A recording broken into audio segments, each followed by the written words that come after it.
Hey there, Mustangs. Mr. Kleffer here. Hope this video finds you doing well. Hope that you are healthy and that this remote learning thing is going well.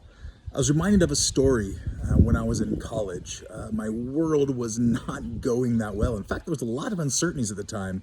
My future was very much in question about where I was going to be and what I was going to be doing job-wise, and so many other things were happening. And I was really stressed out because it's someplace that I'd never been before as far as feeling fear about the unknown. And so one day my criminal law professor and I were actually, I had picked him up in the middle of the night to take him to the train station because he had to go to an important court case up in Chicago. And as we were driving down the road on the way to the train station, it was around 2 o'clock in the morning, and it was raining harder than probably any other rain I've ever driven in. And he and I were talking, and he kind of knew my situation and my story.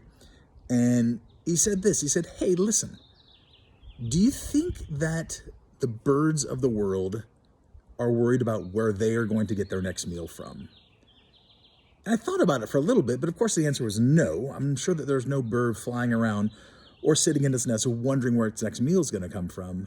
And then he said this, which is the first time that I ever heard that. And he said, that's exactly, when you realize that God takes care of even the smallest thing, the birds and the flowers and everything else, and how much more that he loves us, then the uncertainty that you're feeling right now is nothing to fear. And in fact, Jesus uses this illustration in the book of Matthew and goes on to tell us that do not be anxious about anything. And I know that it would be easy to say like, oh, easier said than done, Lord. But at the same time, I think that there is some valuable information there that we can really unpack and think about and meditate on while we're doing this remote learning gig. So I hope that that little story about my own personal past maybe helps you in the slightest way to feel more confident knowing that God is in control, that we don't need to be anxious about anything because God loves us so much more than the birds in the air and the lilies and the flowers in the field. So with that, my Mustangs, I'll look forward to seeing you soon. Take care. You are missed. You are loved. And we'll see you again soon. Bye-bye for now.